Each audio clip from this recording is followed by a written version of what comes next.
I'm waqas, abdullah, and you're watching my show. In our daily life, we ignore a lot of the matters related to the gender-based violence. There is a two reason for ignoring this violence. Either we don't think that this is a collateral damage for the humanity, or it is a normal thing for us. But still, the world is divided into the two mindsets about the violence. Because one side said that this is the vulnerability, collateral damage for the women or for the humanity. On the other hand, some obtuse people who have vicious mindset or practice this violence in our society in a daily routine. Still, the world is fighting for the humanity. Still, the many organizations work for the protection of the human life around the world. Today, the topic of our discussion is a women's rights in a global context.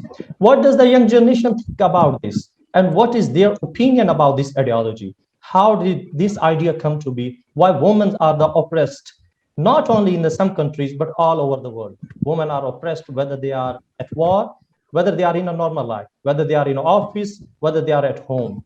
But why is that? All these questions will be answered by our honorable guest. So, firstly, introduce to my guest, very knowledgeable guest, Zainab Zedi from Lahore. Thank you very much, Zainab. Assalamualaikum. And Lee from the Philippines. Thank you, Lee. Yeah, welcome and babuay from the Philippines. I'm Lee. Thank you for having. Thank you, Nibusan, for joining us from Lahore. Thank you for having me. Thank you, Ikra from India. Thank you very much for joining us. Thank you. Assalamualaikum and namaste from India. Thank you. My first question is to you, Zainab. I would love to start with you. What is a spiritual feminism? And you must also elaborate what is feminism. Can you please elaborate it? Well, okay, so let me start. Well, first, I wanted to clear the concept of feminism. Feminism is not anything, taking from men, but raising the level as men have in the society. For me, feminism is about equity more than equality. Let me give you an example. If you, another person, wanted to see over a wall and you both have been given a same height of stool, and the other one is taller than you, then the one who is taller can see much farther, but the one which is you is shorter cannot see much farther, which means that one have more opportunities. But on the other hand, equity is about giving you a higher stool so that you can see much farther, or you can see you will be equal to the one who is taller to you, so that it maintain a balance. So this is what for me as feminism is. But talking about the spiritual feminism is misunderstood by so many people. Whereas in reality, feminism is about a struggle of having an equal rights. Feminism is that struggle. Like, you cannot deny that the women in many countries and in many nations, by the way, in Nema culture is facing discrimination in many levels. So, but the saddest part is that they considering that thing as a normal, or just start living with it. Or the most disturbing thing is that they just consider that as in the part of their culture. But unfortunately, being a feminist and the real feminist about giving rights to all the people equally. And I wanted to say that because feminism must be intersectional, it shouldn't be exclude people based on their gender, race, or sexual orientation. Feminism allows people to not look the world as it is, but look beyond the better side of the world. And through being a spiritual and positive feminist, there's no need to be female. Like, any gender can possess this kind of ideology and work for the right and work for the equality of the peoples, for the betterment and for peacemaking. So yeah, this is what I think about spiritual feminism. Ikra, how can you explain the feminism? What's your thought on that? Okay, so firstly, in my opinion, when we believe about feminism, so it is often stated as spiritual feminism, is often stated as spiritual ecofeminism or myth feminism, according to the dictionary of feminist theory, where we state and emphasize that the spiritual dimension as being as or more important than material rights to women happiness. But I believe the woman who would like to dive deeper into her spirituality and empowerment, I truly believe what our world needs right now is an uncovering of our soul, a reclamation of our inner truth, and an honoring of our innate wisdom. A place where spirituality shows us our feminine magic and where feminism allows inner power to be radiated outwards. But I do want to suggest that when we talk about feminism, it's not only about empowering women. We should never have this kind of ideology or criteria in our mind. Because woman is already empowered. She doesn't require any kind of empowerment. What she requires is equal opportunities, where she can prove herself, where she can show herself that yes, I am capable enough to change the world. That's all what is feminism means for me. Thank you. Okay, thank you very much. Unibulasan, how can you explain the terms of the feminism in your own words? Yes, the feminism is pretty much defined by the Zainab. I would like to say something about the spiritual feminism. So, as the spiritual feminism, as evident from the world, spiritual. Am I audible? Yes, Because you I are think my audible. internet is acting up a bit. Yeah. Don't worry. Oh, my bad. Okay, I start again. As spiritual feminism, as evident from the word spiritual, focuses on the spiritual aspect of the feminism, and it is quite different from the radical feminism which we see today in our society. Spiritual feminism is a grassroots religious movement inside and outside of the already established religions that reclaims the power, dignity, and value of the woman. I would like to talk on a very important point of spiritual feminism, that the spiritual feminists believe that there is evidence of a matriarchal past and of a system of a ritual behavior and spiritual practices that is centered around the healing power and the inner strength of women. So they celebrate, and the spiritual feminists celebrate their heritage, and at the same time they believe that the woman can reclaim their power. So as far as my opinion on it is concerned, many anthropologists and scholars have written that there is not enough evidence for a matriarchal past or a matriarchal society. So at the same time, believing that a matriarchal society can exist in today's world is not logical. I mean, the spiritual feminists use the word matriarchy literally in the sense of a rule of woman, which is not applicable, I guess. Okay. Thank you. My question is to you, Ikra. We can see the different organizations and the superpowers as well, like America, have formed different organizations to support the women and also talk about the women's rights. And we will talk about the CEDA, made on the empowerment of the rural woman in the global context. So the Convention of the Elimination of all forms of the discrimination against the woman, which is called CEWAD, adopted in 1979 by the United Nations General Assembly. So what is the impact of the CEDA in nowadays? How can you explain it? Okay, so as we're talking about CEDA, that was adopted in 19th century, the reason why we had that convention itself state that where our world is leading to, that exactly there is a requirement for us for a change, why women are facing this problem, why they are suffering from all the causes, all kind of mental abuse, social harassment, etc., etc. There is a long list if I'm going to talk about the issues that women face nowadays.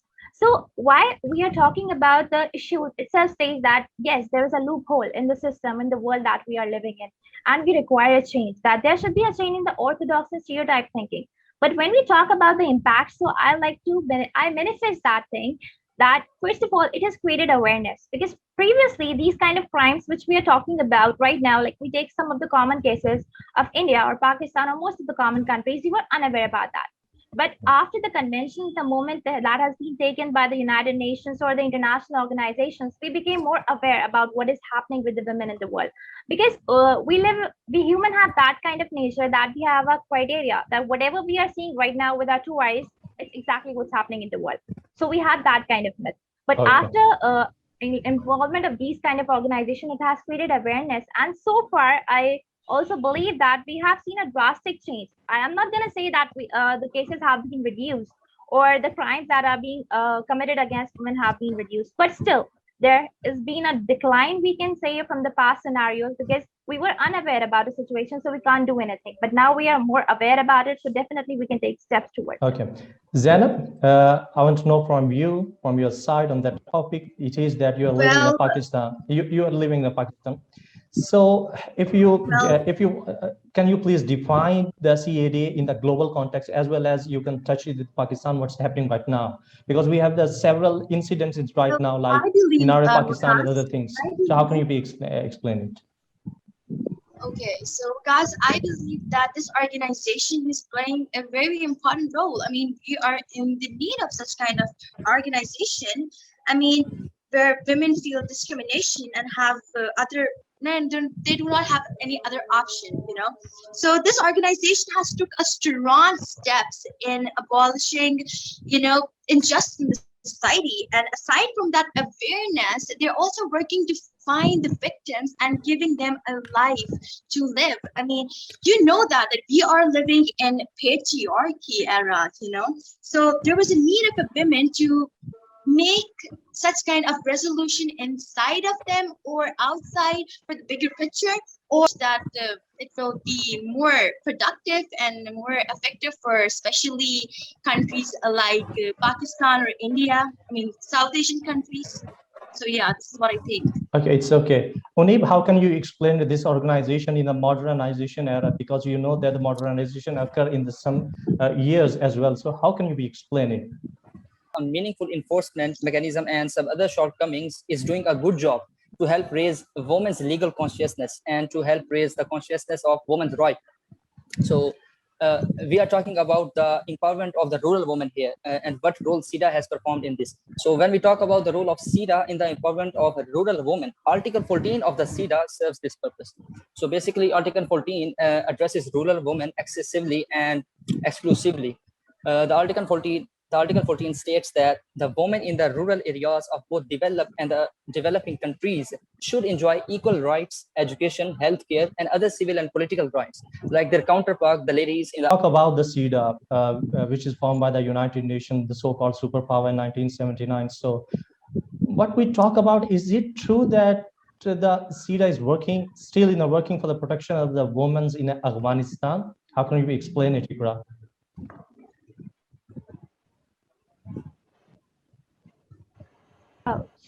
So far, when we are concerned about the situation of the women in Afghanistan, we have seen that even before the Taliban, they captured that particular territory. Before that also, women were also facing some of the incidents. Like so far, some of the cases and incidents have been reported where the women they've been sexually harassed by the officials that were there at that time. So we know that it was being run by the superpowers, United Nations, and most probably the country was ruled by under the rule of USA. But still, we can't say that if an organization is a superpower and it's working towards a particular cause, it's being unbiased or something like that. Because we know that we are living in a mere patriarchal society, as mentioned by Zainab. So far, the cases that were seen in Afghanistan, the women were being tormented. But now the condition is even more worse because Taliban has captured that thing, and the laws that they are imposing are not favorable as per the scenarios that women are facing in Afghanistan. So far, do you think that the international organization make many decision is a unilateral decision as well? If we can say this, it's based on a bias system for the money, for the personal interest as well, because we can see the different attitudes with the different organization as we consider with Afghanistan, as based on a religious, based on a black and black on a based on a white. So how can we explain it?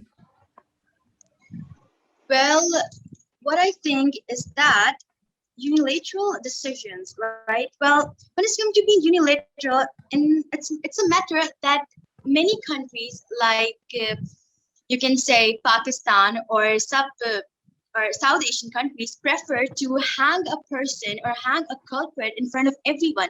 But in other countries like US or in Western world, they don't prefer to the culprit to be, you know, brutally injured or being hanged in front of everyone. But yeah, talking about the South Asian tradition, I believe that this is going to be the example which is going to be set for all the people. But at the same time, in every state, in every country, I guess, the effort of a right and judgment and punishment are like same. Okay, Munib, can you please explain it? As we can see, the women are being slaughtered, the women are being sexually harassed, they are being raped. by the troops. I am not hearing to mention any state as well in Afghanistan and other countries. So you can think that the organization has worked and not make any unilateral decision, as we can see it in the different scenarios as well. So how can we explain? I will explain it as that these organizations make unilateral decisions based on their regional interest. We know that at some point they do make unilateral decisions regarding these issues. I mean, we all know that not only about these issues, but almost for every issue, the international organizations make these kind of decisions which favors mostly the interests of the West. And it is quite difficult for to implement these kind of laws and policies which were centered around the Western political philosophy in societies like Pakistan and, like you are saying, Afghanistan. Yeah. So it's okay. So Ikra, would you like to add something? Yeah, when we're talking about unilateral decisions, so far I like to say that these decisions are made by a government body or an organization by those members who are involved in a particular issue. So they don't ask the concern of other members. And we know that every nation is facing the same problem, but the result or the change that we require everywhere is not same.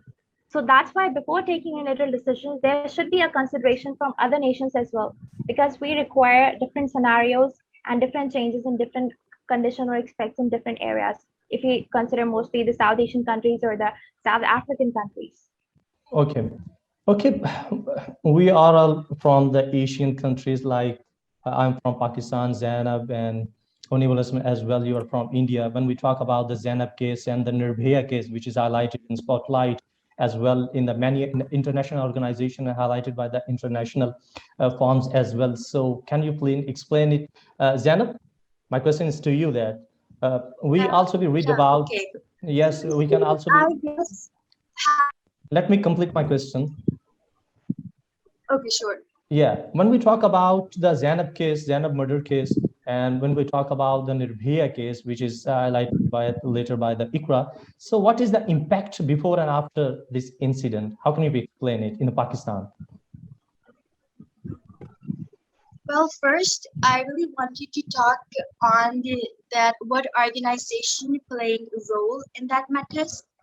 So, and what kind of mindset we have. So, talking about and having a deep overview in the society and about men and women, I just wanted to say that we have living in an era of honor culture. And let me give you an example. If you don't nourish the roots properly, the plant will grow but with thorns. And it is all because of the honor culture. And culture gives a man the right to say no. But if a woman say no to them, then how dare a woman, right? So male ego, male concession of honor is the most dishonored thing that we have in our society, and it is very devastating. Now, talking about the Zainab case, I wanted to highlight is that he was a person who were educated, who were so-called religious, and he done that to her, and it was very, disturbing. And this is all because of the honor culture, because a man thinks that he is very dominant, and how good that he will be, be captured and I got your point. Thank you. Honorable Hassan, the very important question raised by the Zainab here. I think that Zainab want to say that it's a male dominant society here. So I'm seeing that a bit smile on your face. So would you like to add something in that? Yes, for the male dominant society, I would say that Ikra and Zainab will elaborate on it more. I would like to talk about what are the reasons for why these incidents are still happening and what is the solution. So, well, it is extremely sad that these incidents are still happening. And I can give you two reasons that why these incidents are still occurring. For example, the lack of sexual awareness among the children. In many parts of the world, and especially in the subcontinent like India and Pakistan, it is considered prohibited to give sex education to your children. But in my opinion, I believe that at least tell your children about good and bad touch from the age of 4 and 5. And with the increasing age, try to explain them more accordingly. Secondly, because of the faulty justice system in India and Pakistan, the perpetrators, or should I call the predators, know that they can run away after doing such an heinous act. Do you know what is the punishment for child pornography in Pakistan? Only 7 years with 1 million fine. Do you really think that seven years is enough for such kind of a person?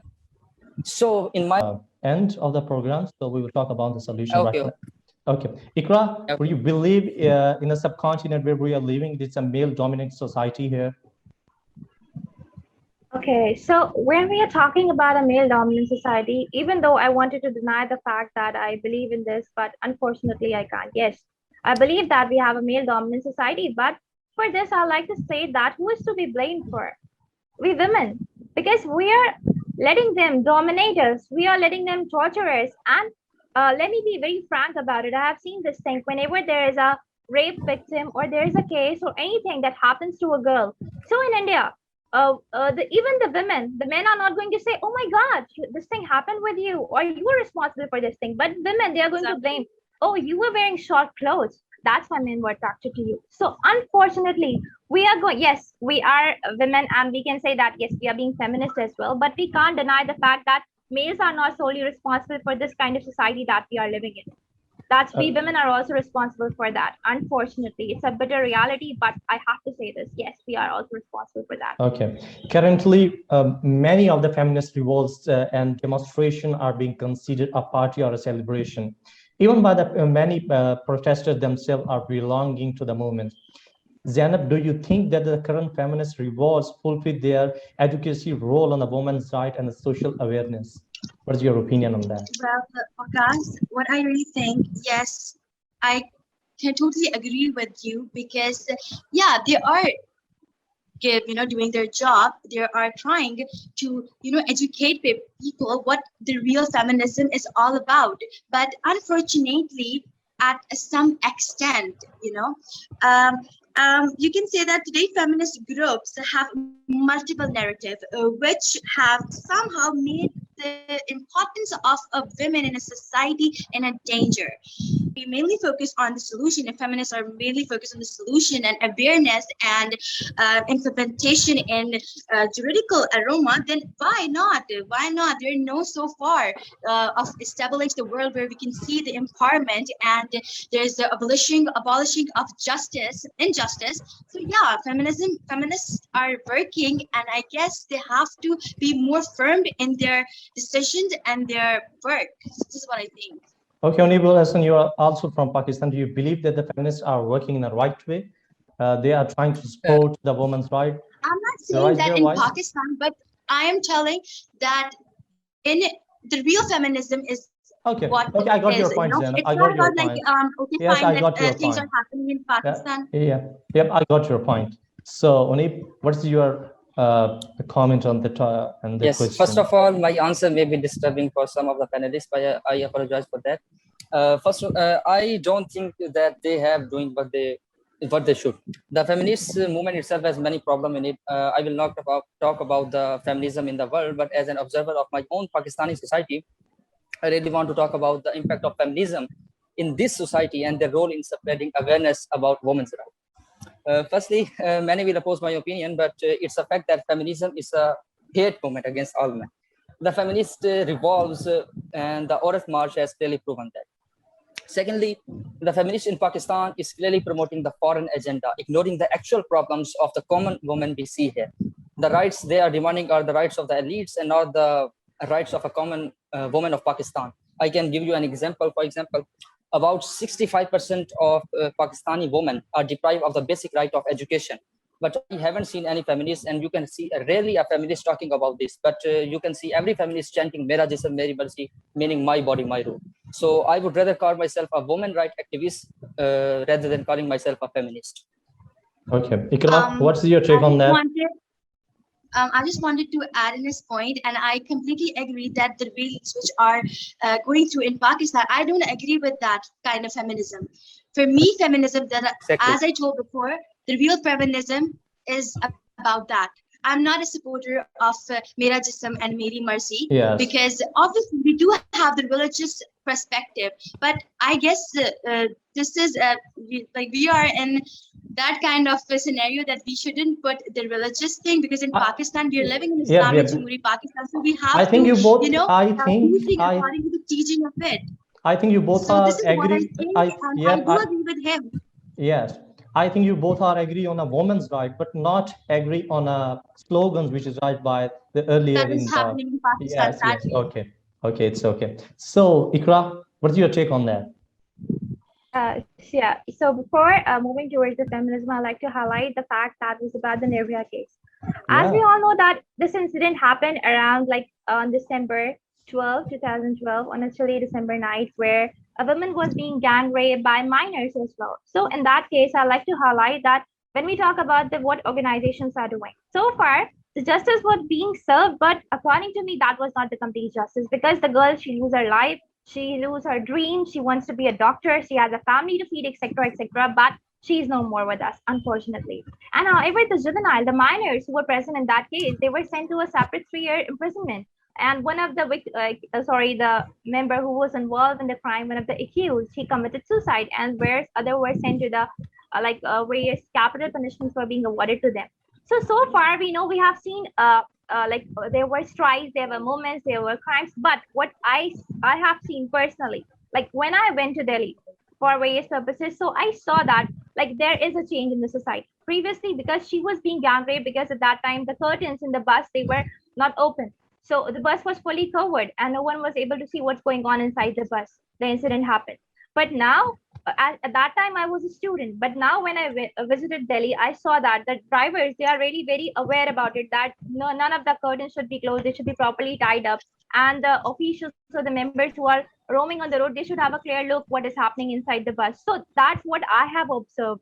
So okay, I'm not gonna say that the justice was being completely served, but still there is a ray of hope that we can see we are moving towards the change in the society. okay, And then when you were talking about the feminism, so I manifest that so far when we talk about India, so we have seen that various activities, like when we talk about the sacrifice of a widow, that is sati system, and no inheritance law, that are being abolished in India because of all the feminists that or the movements that have been taking place in the past years. Not only that, the main issue that we are facing right now is that we are interpreting feminism as just a term which refers to, like, if a woman is there, whatever she's saying or whatever she's fighting for, that is absolutely correct. But sometimes it is not.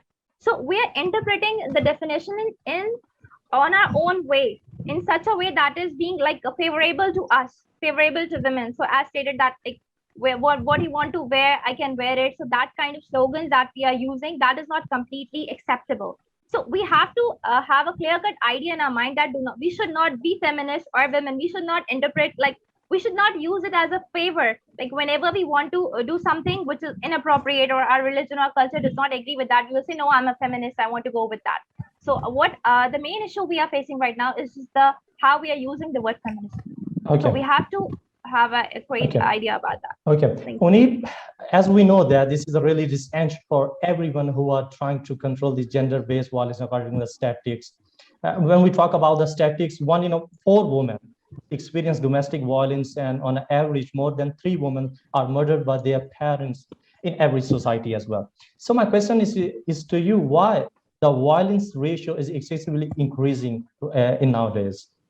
Why? Well, there are several reasons for that. If you talk in a broader sense, we see that there are certain personal disorders like anger issues and jealousy towards your spouse, and low self-esteem and inferiority complex, for example, which can be because of many reasons. For one being that if the husband is from a lower financial background and the wife is from a higher financial background, the husband may have some inferiority complex, which urges him to do such an act.